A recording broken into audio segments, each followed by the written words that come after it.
dans Sens Interdit, le podcast qui libère ta magie. Je suis Flora, coach spirituel, et je t'aide à sortir de la matrice, à surmonter ton sentiment de décalage pour retrouver une vie alignée avec toi-même grâce à tes talents intuitifs. Tous les vendredis, seul ou avec une invitée, je vais te parler de spiritualité ancrée et décomplexée, avec des expérimentations, des histoires, des outils et des explorations du monde spirituel.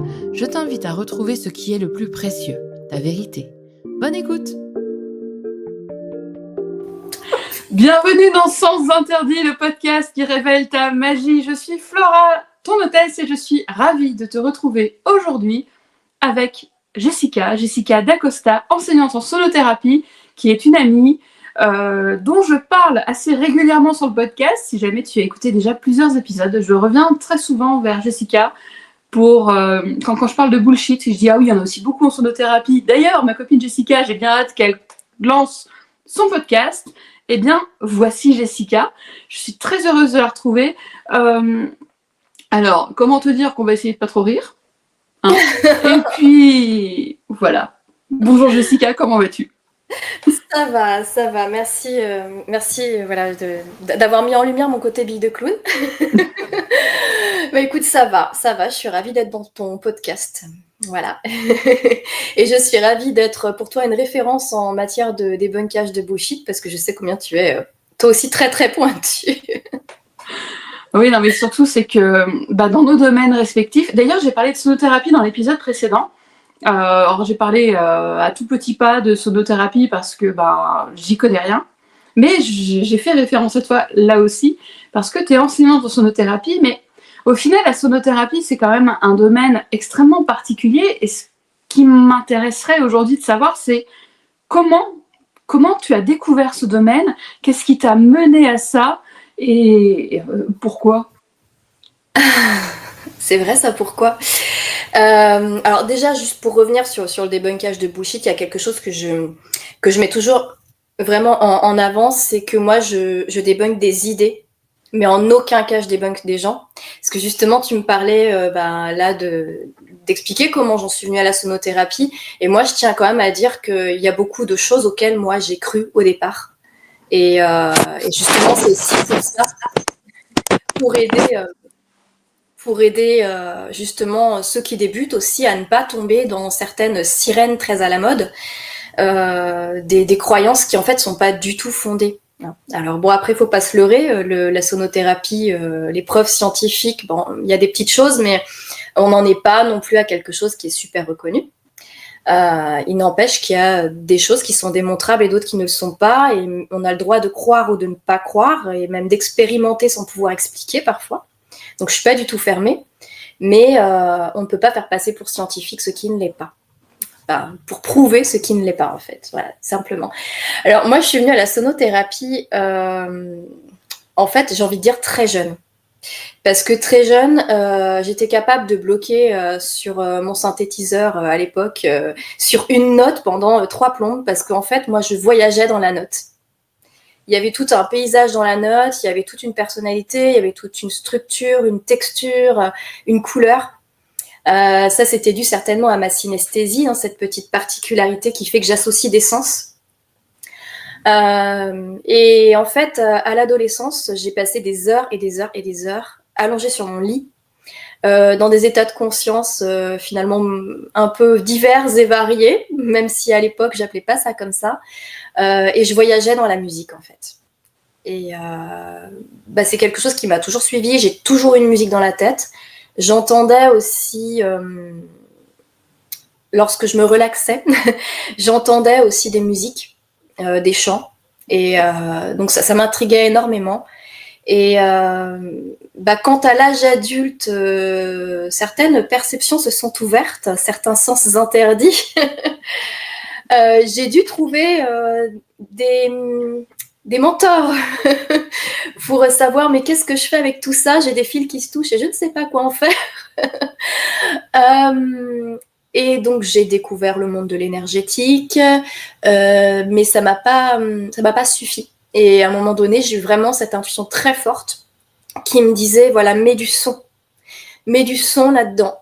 Et Et j'ai reçu, alors ça c'est une petite anecdote drôle, j'ai reçu vraiment comme ça des mots, c'était le chant des planètes. Bon, n'étant pas complètement inculte, je me suis répondu, c'est peut-être plutôt la musique des sphères. Non, le chant des planètes, ok. Donc ce que j'ai fait, c'est que bêtement, j'ai cherché sur internet le chant des planètes. Ça n'existe pas forcément, enfin ça n'existait pas, je veux dire, comme ça. Et je suis tombée sur un autre jeu de mots qui était la sonorité des mondes. Et c'était le sous-titre d'un livre d'Emmanuel Comte. Et donc du coup, j'ai découvert Emmanuel Comte, je me suis inscrite à sa formation, mais c'est vraiment quelque chose qui m'a pris aux tripes. J'ai pas pu faire autrement. À l'époque, ma fille était toute petite, encore allaitée, donc c'était vraiment pas évident pour moi de prendre la décision d'aller faire un stage comme ça.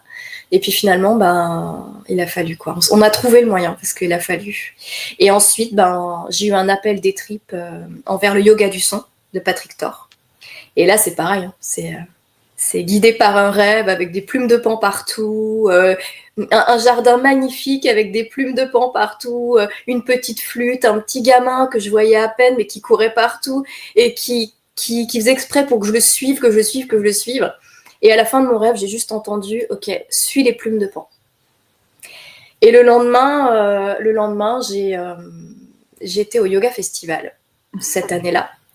Et je me suis dit « Ok, écoute, s'il y a des plumes de pan, on va voir ». Et moi, vraiment, à l'époque, j'insiste, je ne connaissais rien à l'Inde.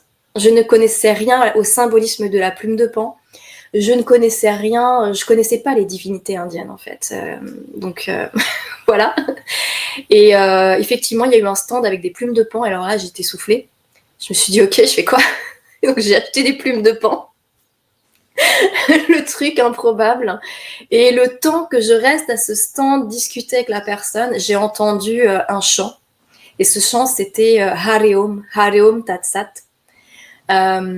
Et c'était sur l'espace central en fait. Il y avait Patrick Thor qui était en train de faire chanter toute l'assemblée. Et moi j'étais là avec ma plume de pan. Ça fait vraiment cliché quand tu connais en fait la culture indienne. Moi j'étais là avec ma plume de pan et je me suis installée et je me suis mise à chanter et j'étais à ma place quoi. Et c'est après, l'année d'après où j'ai vraiment commencé à me poser des questions sur cette plume de pan, etc. J'ai appris que c'était relié à la divinité Krishna, que même le mantra Hare Om avait quelque chose à voir avec Krishna aussi. Et Krishna est souvent représenté comme un petit enfant avec une flûte. Et je me suis dit, mais c'est juste incroyable. Et ouais, je me suis rendu compte que j'avais vraiment l'air d'un cliché en fait, sur l'espace central avec ma plume de pan en train de chanter Hare Om. J'aurais su, je l'aurais pas fait. Mais voilà. Ouais, mais c'est quand même assez intéressant justement de suivre ton appel. C'est que au final, tu te juges en te disant, je fais un peu cliché, mais tu t'es retrouvée à ta place, tu t'es sentie j'ai envie de dire. Donc c'était bien de suivre ce cliché et d'être un cliché et puis au final on s'en fout.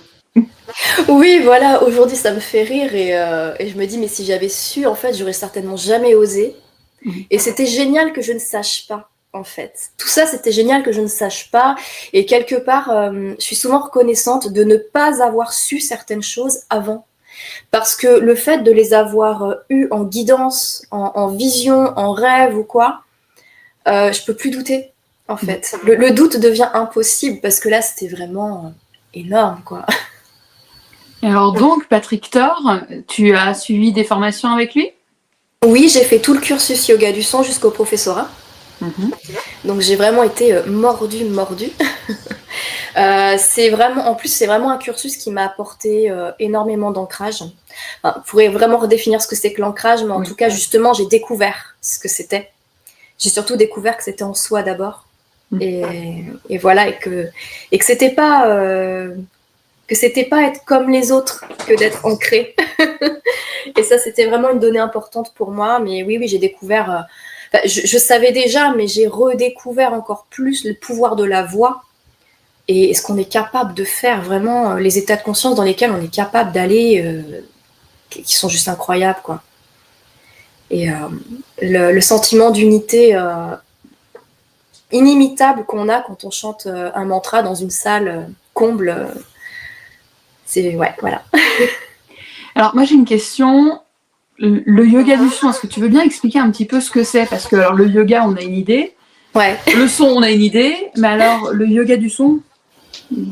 Ouais, et en plus, le yoga, on a une idée, mais souvent, elle est un petit peu biaisée en Occident. Donc, voilà. Le yoga, en fait, nous, on a tendance à avoir un peu le cours de stretching, quoi. Non, mais le yoga, bon, c'est bien plus que ça. Effectivement, la dimension physique en Occident, elle est très importante parce qu'on a vraiment besoin, nous, de nous lier à notre corps. On est beaucoup dans notre tête. Donc, on a vraiment besoin de redescendre dans notre corps. Ça explique aussi pourquoi le côté physique du yoga a été mis en avant, en fait. Mais le yoga, ça veut d'abord dire union. Et donc, c'est l'union corps-esprit, c'est l'union avec le divin, c'est l'union en soi. C'est tellement difficile à expliquer finalement. Et le but ultime du yoga, c'est l'illumination et c'est au moins l'expérience de la méditation, l'expérience d'un état de conscience qui, quelque part, est une salle d'attente pour plus grand, pour que quelque chose se manifeste, pour que peut-être le divin vienne nous parler. Et le yoga du son remet ça sur le devant de la scène. Effectivement, dans l'école de Patrick Thor, comme on l'apprend, il y a des postures. Et je trouve que c'est très important parce que nous, on a vraiment besoin de préparer notre corps à l'assise. On n'est pas habitué déjà à être assis en tailleur, etc. Bon, ce qui n'est pas une obligation d'ailleurs, mais c'est quand même assez pratique. On a besoin de prendre soin de notre corps, on a besoin de fluidifier toutes les tensions du corps, de redescendre dedans pour pouvoir mieux méditer. Donc il y a des postures. Dans ces postures, on s'aide de sons souvent soufflés. Donc ça peut être des... Tu vois, rien que ça fait vachement de bien. Ça t'a même soufflé ta caméra. Non, c'est surtout que ça a fait s'étirer la chienne qui est dans mon trépied. Et bah voilà. Tu vois, ça a un effet à distance. Mais je savais qu'on allait le pire, c'est qu'elle souffle en même temps que toi. Non, mais des fois, on a des trucs incroyables. Hein. Je te dis, je te fais pas peur, mais voilà. Mais ouais, c'est vraiment... t'as des postures, t'as des souffles, t'as des sons qui vont avec. Et ça permet d'aller plus loin dans la posture sans forcément aller très loin physiquement. Et tu commences déjà à instaurer une première modification de ton état de conscience alors que tu es encore actif dans la posture. Ça invite aussi à une certaine lenteur. Et cette lenteur, on me dit que mon périphérique est bruyant, je suis vraiment désolée. J'espère que ça va aller. Moi, je t'entends bien. Ouais, bon, écoute. Cette lenteur, c'est elle qui va amener en fait à l'état de méditation aussi, parce que le mental est pas du tout... notre mental est pas du tout fait pour la lenteur, donc c'est un peu aussi une façon de prendre à contre-pied. Et puis souvent, en fin de séance, on va trouver un temps où on va chanter, en fait. Ça peut être des mantras de tradition hindouiste, ça peut être des mantras de tradition bouddhiste, ça peut même être des chants qui viennent de l'islam, ça peut être aussi parfois des chants chrétiens. On a un petit peu tout balayé avec Patrick, c'est ça qui est génial. Et surtout, on est allé chercher l'unité derrière, quoi. Sans forcément vouloir lisser les cultures, les appartenances culturelles. Ça, c'est vraiment quelque chose de très particulier que je tiens à respecter énormément. Mais il y a quand même cette unité qu'on va chercher derrière qui est présente, en fait, dans toutes les traditions. Et toutes les traditions ont cette connaissance du pouvoir du son. Et on va explorer même jusqu'à la moindre syllabe dans ce qu'elle produit dans le corps, dans sa signification. Même un mot, c'est plus le même après, quoi. C'est vraiment... C'est tout un monde, quoi. Tu m'avais parlé une fois des comptines pour enfants et des syllabes des comptines pour enfants, et je me suis dit, mais c'est fou. Ouais. Alors, je sais plus ce que je t'avais donné comme exemple, mais... Je me rappelle plus non plus, là, ça me revient pas, mais... Non, c'était pas le petit escargot, parce que ça, c'est une autre histoire. Mais tu sais, il y en a tellement partout. Enfin, la sagesse du son, elle est vraiment partout. Mais tu vois, je vais rebondir juste vite fait sur l'unité et la connexion au divin. Quand je t'écoutais parler du yoga comme ça, alors c'est vrai qu'en fait, moi aussi, pour moi, le yoga, c'est c'est pas que du stretching. Je comprends la portée holistique, en fin de compte, je comprenais vite fait, la portée holistique du yoga. Mais là, quand tu me parles d'unité en soi, d'unité avec le monde et de connexion divine, en fait, ça m'a refait penser entièrement à Ho'oponopono, qui n'a pas de pratique physique derrière, mais dont le mantra, la répétition du mantra, est censé t'aider à revenir à ton unité à toi, ton unité avec le monde, et te connecter au divin. Parce que le but du jeu dans Ho'oponopono, c'est de revenir à zéro, parce que le Dr Len a voulu le décorréler d'une pratique religieuse. Donc c'est pour ça qu'il a parlé de zéro, parce que le divin, le mot divin, des fois déclenche les gens. Et revenir à zéro, c'est de revenir à cet état de pure inspiration divine. Donc c'est marrant parce que là, pour le coup, ça m'a fait me repenser à tout ça dans Ho'oponopono, mais avec le yoga. C'est assez dingue. Et tout ça sont des pratiques énergétiques. Mais oui, mais complètement. Mais parce qu'en fait, cette sagesse-là du son, du verbe, elle est intrinsèque à l'être humain. C'est pas une question de naître ici ou là-bas. On l'a tous, en fait. On a tous des chants dans toutes les cultures. Il y a des sons et on a tous des mots. Et il n'y a pas de mystère. Hein. Je veux dire, cette sagesse-là, elle est partout. Alors, moi, la sonothérapie, alors bon, là, pour moi, la sonothérapie, avant qu'on en parle, parce qu'on se parle quasiment tous les jours,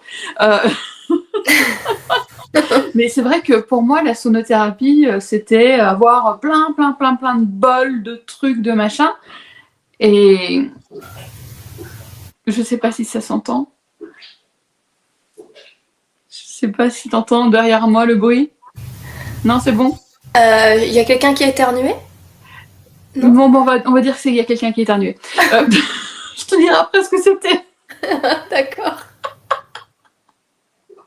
C'est pas grave. On va pousser la porte. Hop là. Les aléas. Donc, oui, la sonothérapie, moi j'ai toujours l'impression que c'est extrêmement codifié avec des instruments hyper précis du style les fameux bols tibétains aux 7 métaux précieux, les bols de cristal, et que en fait ça peut coûter très très cher parce qu'on a l'impression qu'il faudrait avoir toutes les notes de la gamme. Enfin, donc en fait, c'est quoi la vérité là derrière tout ça? La vérité, c'est que ça peut être extrêmement simple. C'est que, ok, moi j'ai une foule d'instruments parce que je suis formatrice et que je suis censée pouvoir donner à manipuler des instruments aux gens que je forme, c'est la moindre des choses. Maintenant, avant de devenir formatrice, j'avais pas tant que ça. Et si je devais vraiment garder le strict minimum, je pense que je garderais mon harmonium et ma voix. Mais en réalité, on a besoin de très peu. Après, c'est vrai que c'est quand même très agréable d'avoir plusieurs bols chantants à faire sonner. Enfin voilà, il y a une ambiance et il y a un décorum qui instaure une certaine ambiance. Donc c'est vrai que bien choisir, par exemple, des jolis bols en cristal, dans les couleurs qui vont bien, avec ce qu'on veut faire, etc. C'est sûr que ça a une portée, mais c'est pas l'essentiel. Et je dirais qu'aujourd'hui, on a vraiment une vague de surconsommation dans la sonothérapie. Finalement, est-ce qu'on a besoin d'avoir autant de bols? Est-ce qu'on a besoin d'avoir autant d'instruments? Bon, voilà. Ouais, mais à la rigueur, toi, t'as trouvé ton truc.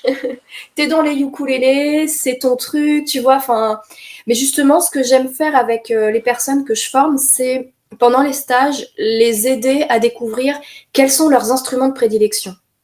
Et vu qu'on parle de ce qu'apporte chaque instrument, de ce qu'apporte chaque son et l'énergie qui est apportée par chaque famille d'instruments, ça peut déjà guider la personne par rapport à elle, comment elle est, son tempérament, comment elle est même jusque physiquement, quelle est sa constitution, quel est l'instrument qui va bien aller avec elle, qui va bien porter sa vibration, ou au contraire qui va l'adoucir. Enfin, vraiment, on essaie de prendre le temps de sentir ça, parce que je préfère que la personne achète peu d'instruments, surtout quand on vient de s'offrir un stage.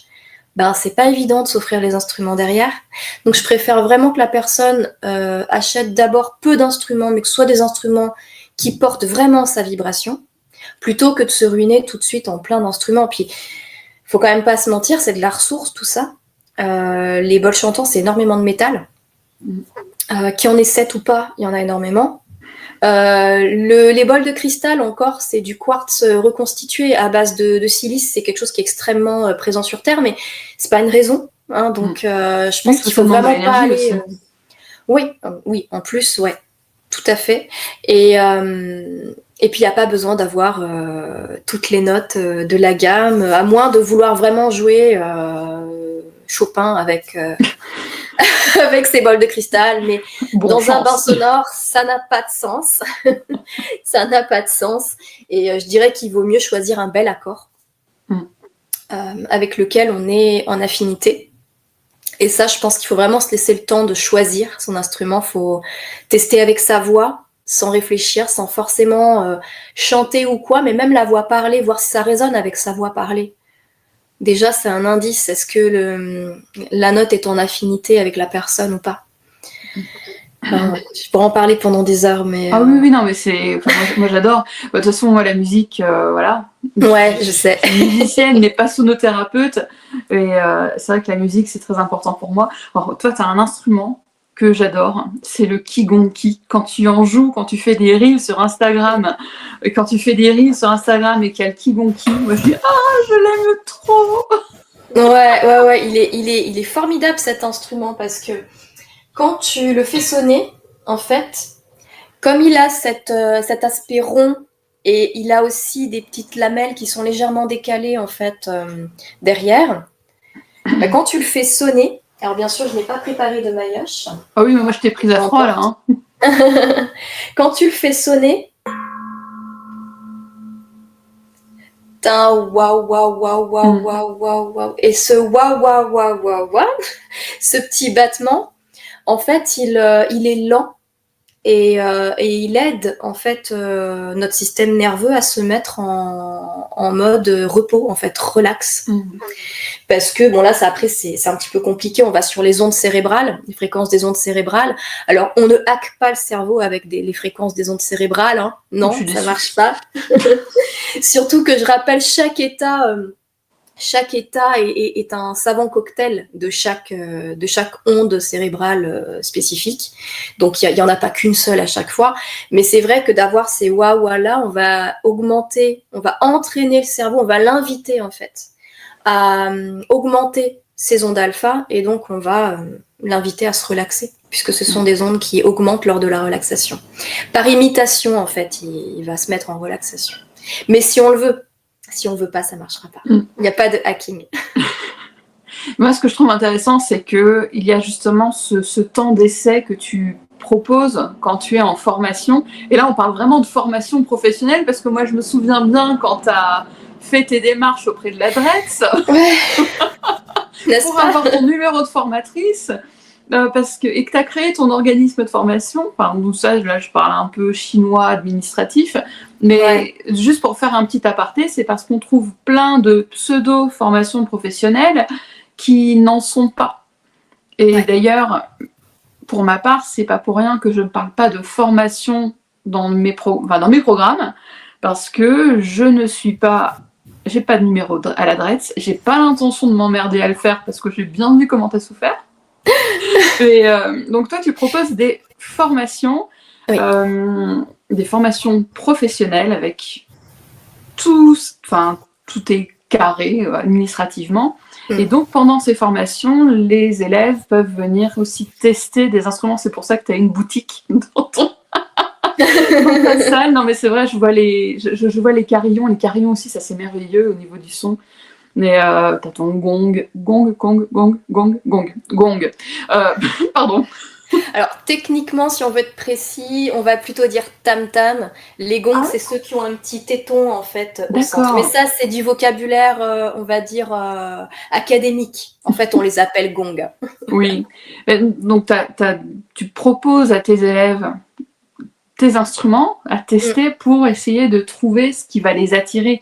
Moi, je trouve ça super. Oui, oui, et puis pour que eux-mêmes aussi donnent des bains sonores pendant la formation. Mm. Parce que ce qu'on fait, en fait, c'est déjà de préparer des bains sonores par rapport à ce que je leur expliquais. On a une structure de base qui est déclinable à l'infini, mais c'est quand même une structure de base. Et donc, ils préparent par groupe des bains sonores et par petits groupes, en fait, ils viennent les faire, les donner, en fait. Et après, on débriefe, on améliore. Et ce que j'aime bien là-dedans, c'est que chacun repart avec une expérience. On l'a déjà fait. On ne sort pas de formation sans avoir jamais vraiment donné de bain sonore. En fait, on l'a fait, même si on l'a fait en groupe. Et puis il y a eu le débrief et on a pu noter tout ce qui était à améliorer. Et ce qui est super aussi, c'est que en général, il y a au moins 4 groupes.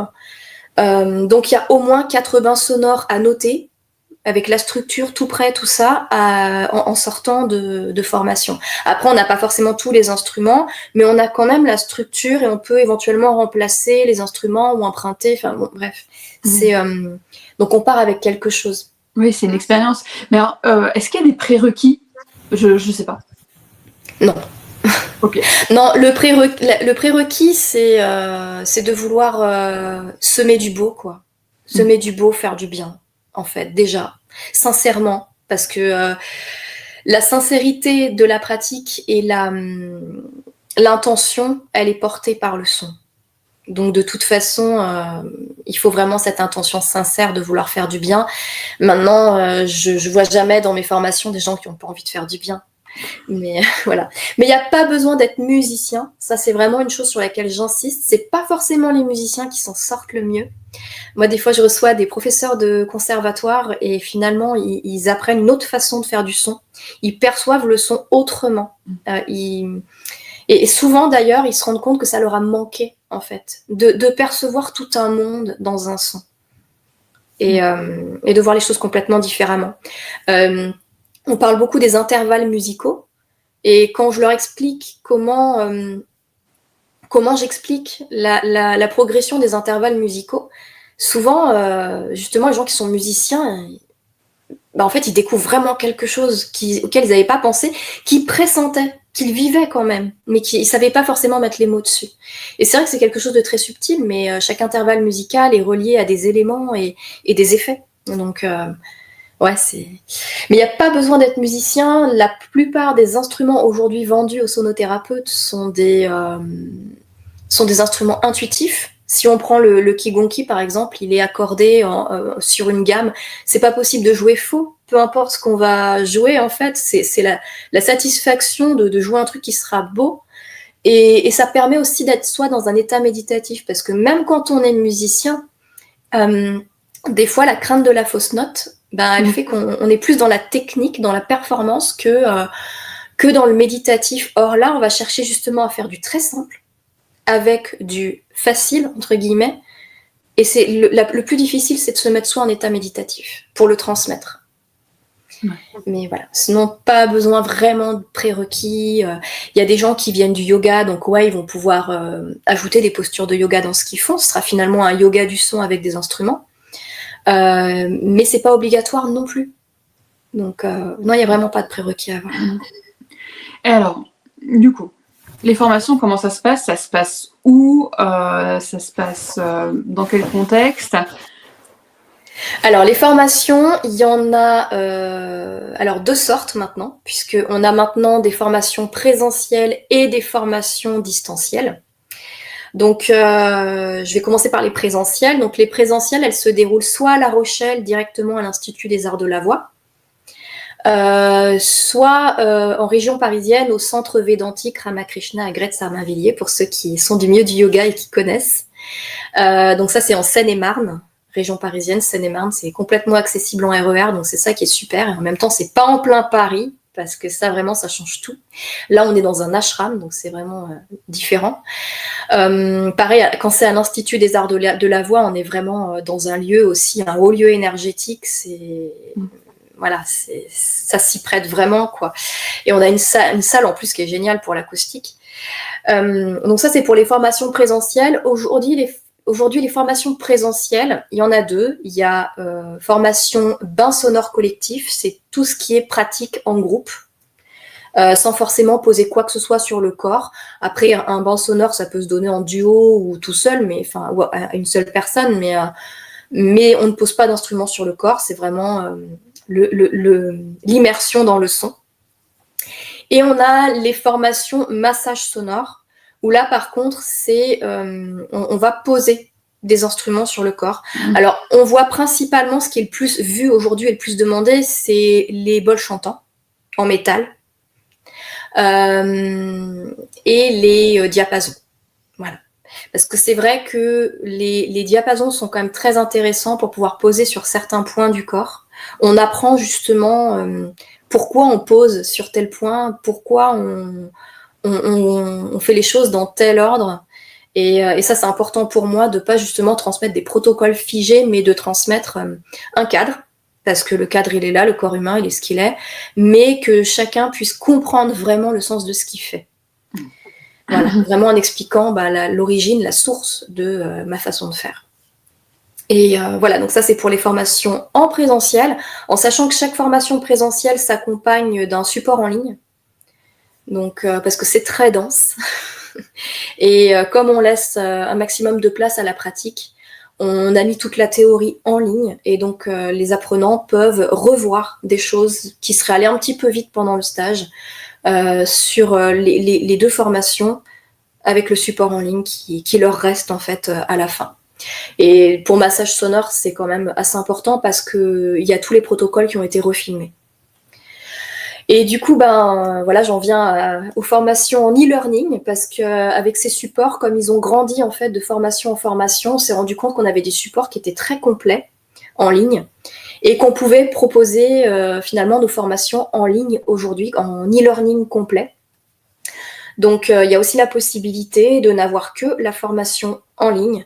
Aujourd'hui, il y a la formation bain sonore qui est disponible. Et je suis en train de finaliser la formation massage sonore qui va sortir courant novembre normalement.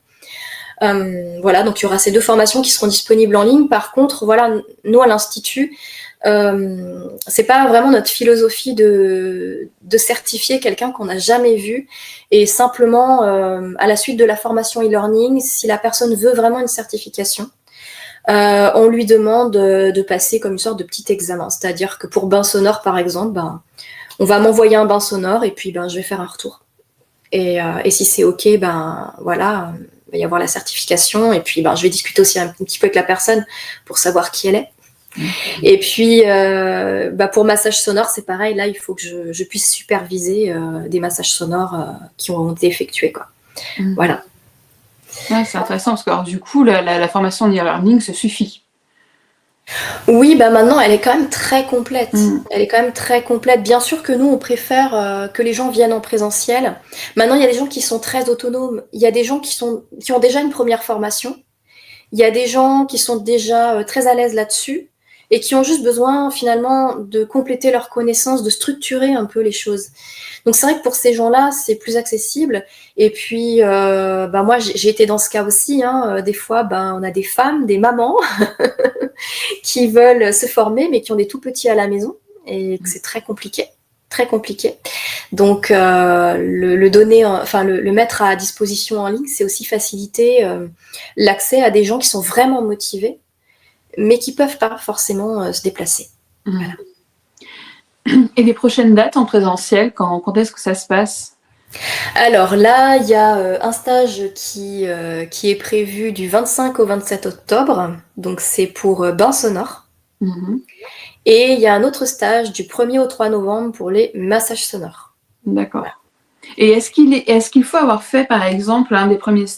Maison, est-ce qu'on doit avoir fait bain sonore avant de faire massage ou c'est indépendant ? Alors, c'est l'idéal, mais c'est pas obligatoire. En fait, au début, on fonctionnait comme ça. Et puis finalement, on s'est rendu compte que y avait des gens qui n'avaient pas d'intérêt pour la pratique collective. Il y a des gens qui ont plus un profil pour plutôt intervenir en individuel. Et donc, on s'est dit que finalement, ça faisait pas sens d'imposer à ces gens-là une pratique collective qui ne va pas leur servir. Souvent, les gens aiment faire les deux. Ouais. Mais on peut effectivement venir faire massage sonore sans avoir fait bain sonore. Voilà. Et après, de toute façon, tout ce qui n'a pas été vu en énergétique, on le voit de toute façon dans l'une et l'autre formation. D'accord. Oui, il y a une forme de tronc commun, en fait. C'est ça, il y a un tronc commun, et puis d'ailleurs ce tronc commun donne accès à un enseignement exclusif de Patrick, qui est la phonathérapie, à laquelle il ne donne accès que aux gens qu'il connaît et qu'il a déjà vu à l'Institut. Ouais. Oui, on avait parlé toutes les deux un peu de phonathérapie, ça a l'air quand même assez fou comme type de technique. Je pense qu'il faudra faire un autre épisode dessus pour expliquer un petit peu, parce que j'imagine qu'en plus de ça, des phonathérapeutes, il ne va pas y en avoir beaucoup. Non. Donc, je crois que c'est une technique de Patrick, c'est ça, hein? C'est ça, c'est la technique créée par Patrick, en fait, de par son expérience. Ses diverses expérimentations, et non, j'en connais pas beaucoup qui le pratiquent vraiment. Déjà, c'est costaud. Voilà, on va dans du dur. Ouais, non, mais c'est ça, on en avait parlé toutes les deux. Moi, il y a des systèmes énergétiques auxquels j'ai été initiée qui sont pareils, très costauds, et qui sont des choses que je ne retransmets pas parce que je peux pas les transmettre à n'importe qui, en fait. Ouais. Des trucs où tu fais des dégagements et des choses comme ça, je suis navrée, mais voilà. Mais puis faut avoir le mental derrière pour le faire. Il faut avoir le mental, il faut avoir l'assise, il faut avoir la protection, il faut quand même avoir beaucoup de choses. Ouais. Donc c'est sûr qu'il y a des systèmes, il y a des choses qu'on peut pas transmettre comme ça à l'arrache. Il faut connaître le bagage de l'autre. Mais moi, j'adore le milieu du son, mais tu vois, quand tu parles, au tout début de cet épisode, quand tu parlais des voyages que tu faisais, je vais même pas dire presque, c'est que je suis envieuse parce que toi t'es synesthète, moi j'ai l'oreille absolue, et mon oreille absolue, je suis obligée de la bloquer tout le temps parce que ça m'envahit. Donc tu vois, j'aimerais pouvoir me laisser porter, et en fait, si moi je ne contrôle pas, je tiens mon trépied parce que j'ai la chienne qui est en train de s'étirer. Donc elle est très détendue. Mais moi, si je ne contrôle pas, je suis complètement envahie, et j'ai tout un truc qui se passe dans ma tête, et ça en devient presque douloureux, en fait. Donc, bon, j'ai déjà fait des bains sonores. Enfin, j'ai reçu. J'ai déjà reçu, mais tu vois, je suis tout le temps en contrôle. Ouais, mais ça, c'est problématique, effectivement. Et t'es pas la seule personne à l'oreille absolue que j'ai entendu se plaindre de ça. Et souvent, d'ailleurs, les musiciens vraiment aguerris, souvent je les prends à contre-pied, en fait. Parce que j'ai des instruments qui sont pas accordés forcément toujours en La 440, même si j'aime aussi le La 440, mais des fois ça peut être du La 429 et quelques. Et ça, ou du 426, et c'est voilà. Mais c'est aussi pour ouvrir l'oreille, et après, moi, tu sais, je suis pas bloquée. Enfin, on en a déjà discuté aussi. Je suis pas bloquée sur de la 440. J'ai au moins 2 ou 3 ukulélés qui sont au La 432. Ouais, mais ça peut être perturbant quand même de prime abord. J'ai l'habitude. En fait, j'avais mon piano. Je t'avais parlé de mon piano. J'avais un piano à queue ancien. Mon accordeur m'avait dit, je peux pas vous l'accorder au la moderne. Donc je lui ai dit, de quoi s'intitule-t-il? Et je sais plus, je crois qu'il il me l'avait accordé au La 428, quelque chose comme ça, parce que la table du piano, il y avait certains chevalets qui étaient fissurés et qui n'avaient pas supporté la tension. Et donc, et c'est là que c'est important d'avoir un bon accordeur. Ah, mais complètement. Voilà, le piano, je m'y aventurerais pas. Et donc, oui, c'est vrai qu'au début, ça m'avait perturbée, et puis après, voilà, on s'habitue. Mais ouais. Là aussi, pareil, non, c'est toi qui en parlera dans ton podcast, la magie du La 432. Oui. La mythologie du La 432. Ouais. Bon, du bullshit autour du La 432. Ouais. Bon, il y a des choses qui sont intéressantes, et il y a des choses qui, du moins à ce jour, ne sont pas suffisamment étudiées, prouvées, pour affirmer ce qu'on affirme. Et puis, il y a carrément des choses, voilà.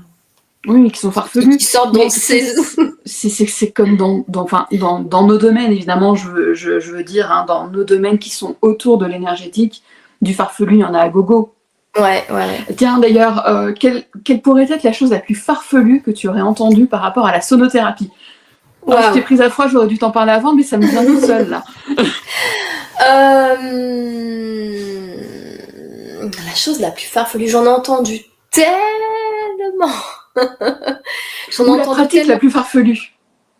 La pratique la plus farfelue, alors non, moi j'ai la pratique la plus choquante qui me vient à l'esprit, mais bon, c'est peut-être pas... Vas-y, choquant. Alors, à la rigueur, ça peut être pas mal d'en parler parce que justement, ça permet aussi de dénoncer des abus. Et pourquoi dénoncer des abus? Moi, mon but, en tout cas, quand je débunk ou quand je dénonce des abus, c'est parce que ces abus, en fait, gangrènent la sonothérapie et font passer la sonothérapie pour ce qu'elle n'est pas. Et à notre époque, où on a beaucoup de réticence, en fait, de la part des instances officielle envers tout ce qui est alternatif, ils nous voient un petit peu du mauvais œil et quelque part, des fois, avec certaines pratiques, on pourrait se dire que ça leur donne des raisons. Et moi, j'aime vraiment mon domaine, j'aime la sonothérapie, je vois ce qu'elle a pu faire pour moi, je vois ce qu'elle arrive à faire encore sur plein de monde, et je suis pas d'accord pour qu'on la laisse se gangréner, en fait. Mais j'ai eu vent, je crois que c'était une stagiaire qui m'avait parlé d'un praticien par lequel elle avait été choquée parce qu'il avait insisté pour lui mettre un diapason sur le premier chakra. Le premier chakra étant théoriquement situé, n'est-ce pas, entre les jambes. Donc voilà, mais non, mais parce qu'en fait c'était elle qui était trop prude. De toute façon, si elle voulait débloquer son premier chakra, fallait bien qu'elle passe au-delà de ça. Voilà, donc en fait, non, il y a vraiment des choses qui sont choquantes. On entend parfois des choses qui sont vraiment choquantes et ça peut paraître, ouais, non, même pas drôle en fait. Non, ce serait pas le mot. C'est pas drôle. Mais ça peut paraître vraiment désolant.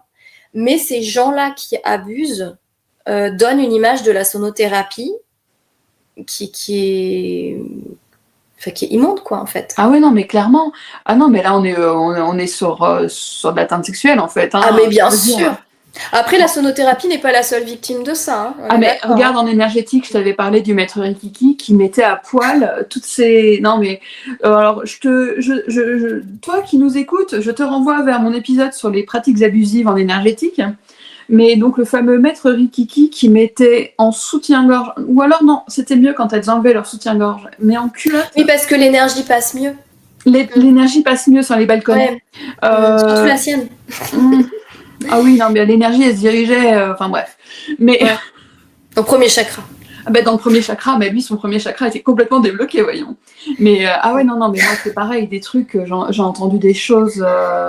Et ce gars-là, il faisait mettre... Alors, il ne soignait, avec beaucoup de guillemets, que des femmes, je ne comprends pas. Ouais, et il les faisait se déshabiller. Les faisait se déshabiller. Et puis alors, bizarrement, elles avaient beaucoup de choses bloquées. Chien qui s'étire. Bizarrement, elles avaient beaucoup de choses bloquées au niveau de la poitrine. Et puis alors là, non, c'est important que je touche parce que sinon, tu sais, il y a de la déperdition d'énergie entre les deux. Ok, gars, comment tu m'expliques les soins à distance? Ouais. Merci, bisous, merci. Voilà. Non, mais c'est fou parce que ça contribue à donner une image de dangerosité, finalement, de nos pratiques, alors que la base, c'est pas ça du tout. Mais pas du tout. C'est ça. Et d'ailleurs, même pour un massage sonore, il n'y a pas besoin de faire déshabiller la personne. C'est là où justement c'est intéressant pour des gens. Il y a des gens qui n'aiment pas se faire masser. Il y a des gens qui voilà, non, c'est pas possible de se déshabiller devant quelqu'un. La sonothérapie, c'est quand même une super alternative. Et on s'adapte. Moi, j'apprends justement à mes apprenants à s'adapter à la morphologie. C'est pas la peine d'aller mettre les diapasons à des endroits inaccessibles. Tu vois, il y a une alternative pour le premier chakra. Voilà. Il y a une alternative. Je suis presque déçue. Ah oui, là, il y a une alternative. Il y en a même Non, mais plusieurs. c'est incroyable. Le pire, en fait, c'est que quand on est receveur, receveuse, c'est souvent à des femmes que ça arrive malheureusement, quand on est Oui, receveuse dans des situations comme ça, eh ben, souvent on va laisser faire. Souvent on va laisser faire parce qu'on va être en situation de vulnérabilité, on va être en situation de fragilité, ouais. on va être... et ils le savent. Alors je dis pas tous, hein, évidemment, il y a d'excellents praticiens. On parlait de Patrick Thor, qui est donc qui a été ton enseignant et avec qui tu travailles maintenant au Institut des Arts de la Voix, mais des excellents praticiens hommes, il y en a plein. Le problème, c'est que alors je sais plus où j'avais entendu ça, il suffit d'une goutte de merde dans du caviar pour que le caviar soit foutu. Mais c'est un peu ça en fait. Bon, l'expression est assez affreuse, mais Oui, j'adore. c'est pas grave, on s'en fout. Mais ce qui est en fait, ce qu'il faut vraiment comprendre, c'est qu'en tant que receveuse, mais c'est pareil quand vas chez le médecin, quand tu es patiente chez un médecin, le médecin, on va pas parler des médecins, mais on va revenir sur l'énergétique. Quand tu es receveuse, ils arrivent à avoir une posture très docte, très savante, très dominatrice, qui fait que, on va se dire, en fait, je vais peut-être le laisser faire. Parce Ouais. qu'en fait, il prend l'ascendant sur nous. Donc, non, ce n'est pas normal. Comme disait Jessica, il y a des alternatives pour te débloquer ton premier chakra. Oui. Autre que de t'enfourner un diapason dans la tirelire. Voilà. Mais il y a des alternatives. Et il y a toujours des alternatives et il y a toujours moyen d'amener vers un accompagnement approprié sans foutre à poil une personne, sans la toucher de manière déplacée, sans la mettre mal à l'aise. Oh, c'est incroyable cette histoire de diapason, je te jure, ça va. Oui, oui, oui. Non, mais j'ai hésité à le raconter parce que c'est quand même très choquant. C'est pas drôle.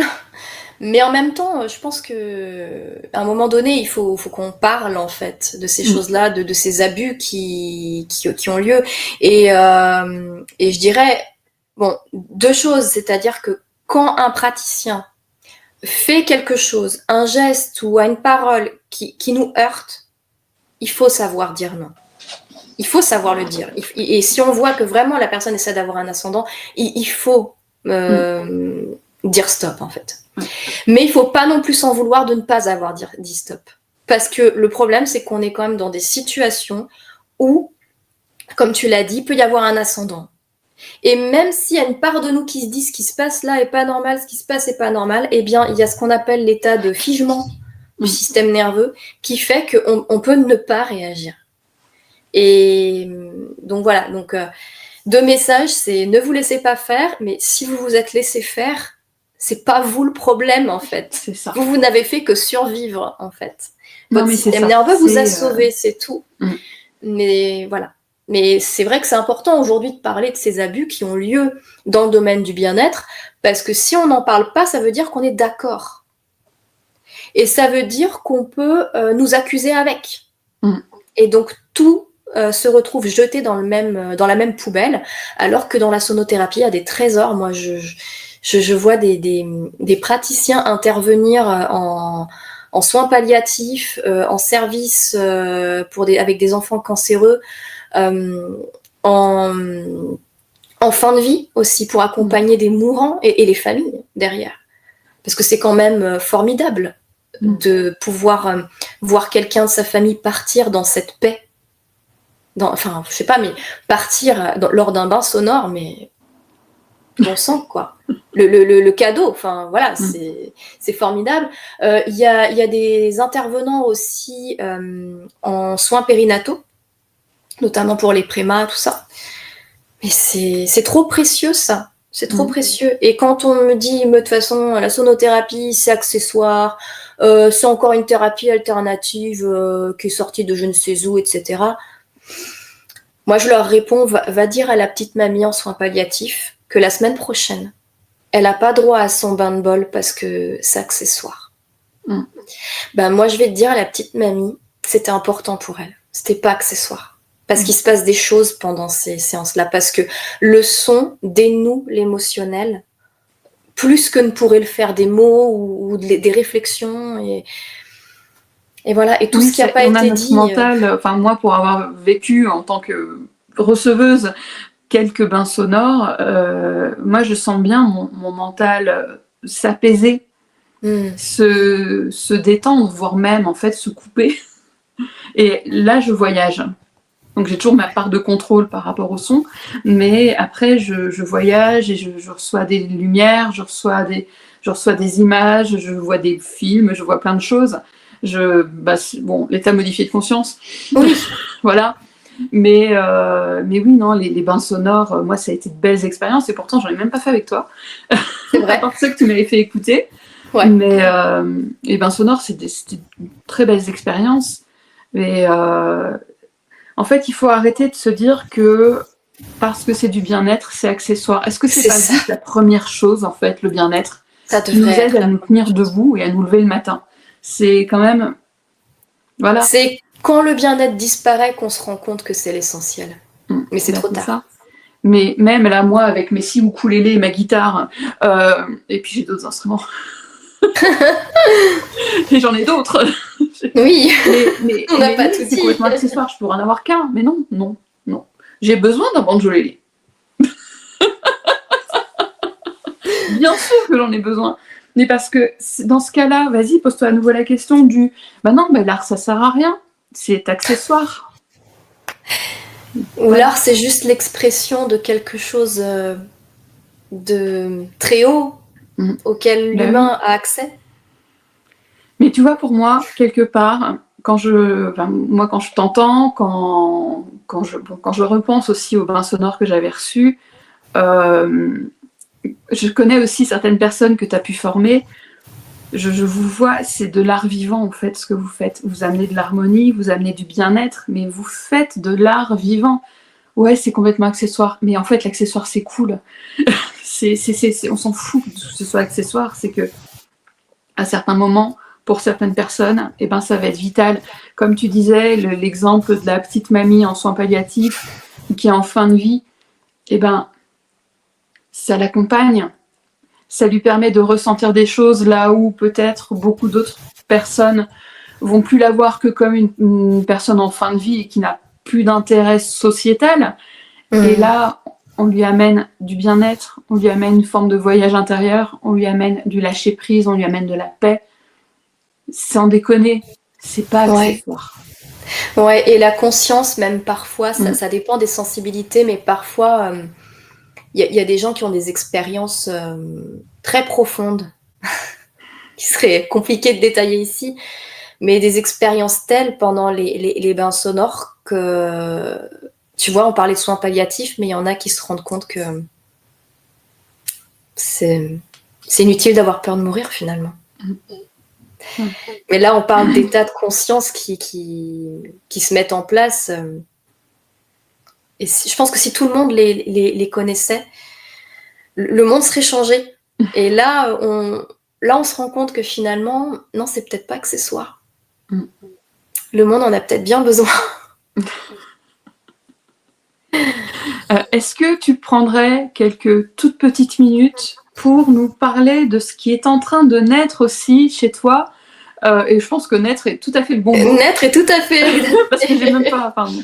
Voilà. Ce qui est en train de naître, ce qui est en train d'arriver tranquillement, est-ce que tu vas proposer? Alors, je vais commencer par le début, la genèse rapidement. Moi, ça fait une bonne dizaine d'années maintenant que je suis praticienne. J'ai eu 2 enfants. Et au fil de ces 2 grossesses, 2 accouchements. Alors moi, je fais des accouchements commando. Hein, c'est comme ça. Voilà, mon corps est comme ça. Mais voilà. Et au fil de ces ces 2 enfances différentes qui se sont déroulées à 10 ans d'écart, mine de rien, j'ai développé en fait ma propre façon de faire, puisque en tant que praticienne, si je voulais pas m'arrêter de pratiquer déjà, de pouvoir encore donner des bains sonores, des massages sonores, etc., je devais m'adapter, et il y avait des pratiques qui n'étaient pas adaptées pour mon état quand j'étais enceinte. Et puis également, avec la sonothérapie et le yoga du son, j'ai développé ma propre approche en fait pour la maternité. On pourrait appeler ça du yoga du son maternité, en fait. Et tout ça, en fait, c'est aussi grâce à l'apport des enseignements de Bernadette de Gasquet, parce que j'ai su adapter justement mes cours de yoga du son aux femmes enceintes grâce à ces apports à elles. Et en fait, tout ce que j'avais fait là pour moi, finalement, il y a des personnes qui m'ont demandé si je pouvais pas aussi le faire pour elles. Donc j'ai créé un accompagnement au départ qui s'appelait Odyssée Maternité, que j'ai dû mettre à regret entre parenthèses parce que les formations m'ont pris beaucoup de temps. Et aujourd'hui, après plusieurs moultes sollicitations, soit de stagiaires que j'avais eu en bain sonore, massage sonore, ou même de doulas en fait, qui sont venus de l'extérieur me demander, j'ai décidé de songer à mettre en place une formation justement à cette technique-là. Alors, je vais pas forcément aller tout de suite sur une formation très très complexe, mais je commence déjà à distiller un peu mes enseignements. Et là, je suis en train de travailler sur un projet de petite formation. Alors, quand on me connaît, je pense que ça va faire beaucoup rire mes anciens élèves, petite formation. Ils sont en train déjà de sentir leur douleur. C'est jamais vraiment petit avec moi, mais voilà. Mais bref. Mais bon, pour moi, c'est une petite formation en bain sonore, mais adaptée à la grossesse. Parce que j'ai vu trop d'énormités de fait. Voir des pratiques à risque, mais en même temps, les praticiens, je leur jette pas la pierre parce que quand on ne sait pas, on ne sait pas. On pense bien faire et on peut faire des bêtises. La sonothérapie pour les femmes enceintes, c'est vraiment hyper spécifique. Il y a vraiment des choses auxquelles il faut faire attention. Et j'ai trop vu soit de mauvaises pratiques, soit carrément des renonciations, c'est-à-dire non, je prends pas les femmes enceintes en bain sonore parce que c'est trop dangereux, parce que non. Bon. Moi, je dis que vu ce que ça a été comme ressource pour moi, non seulement pendant la grossesse, mais aussi pendant l'accouchement, en postpartum, et pour me remettre aussi, parce que la vie de maman, c'est pas toujours facile. Puis pour moi, il s'est passé plein de choses, donc voilà, j'ai eu vraiment besoin de mon yoga du son. Quand on sait ce que ça peut changer dans la vie d'une jeune maman, ces pratiques-là, je me dis c'est pas possible, on peut pas en priver les femmes enceintes. Et en fait, c'est finalement en réfléchissant à ce projet de formation, je me suis rendu compte de la foule de choses que j'avais enseignées. Et excuse-moi, la chienne qui joue avec le chat. Pas de souci. Et voilà, donc cette formation devrait sortir alors mi-novembre, fin novembre. Je vais voir quand est-ce que j'arrive vraiment à la finaliser. Je vais bientôt donner les dates. Et en attendant, j'ai déjà écrit un e-book. Un petit e-book de 18 pages et 5 vidéos.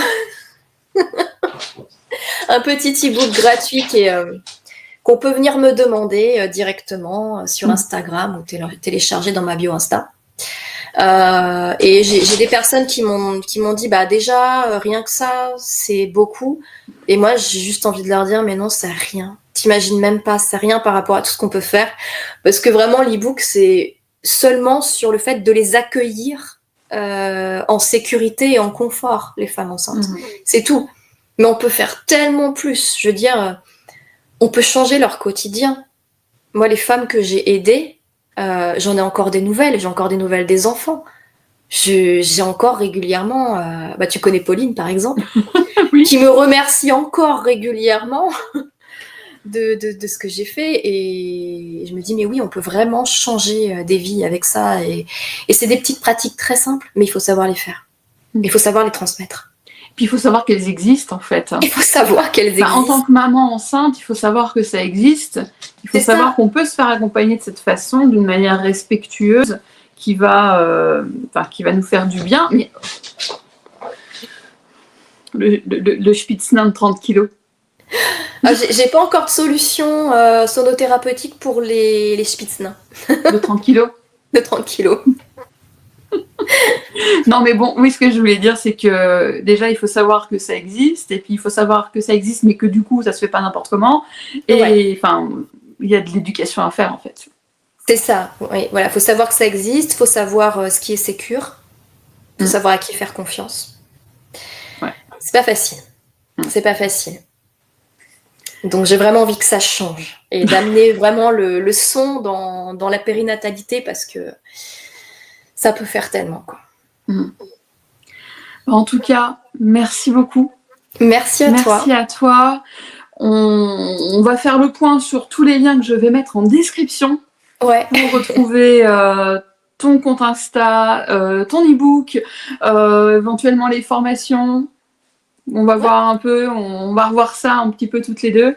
Et je te remercie infiniment pour le temps que tu m'as accordé.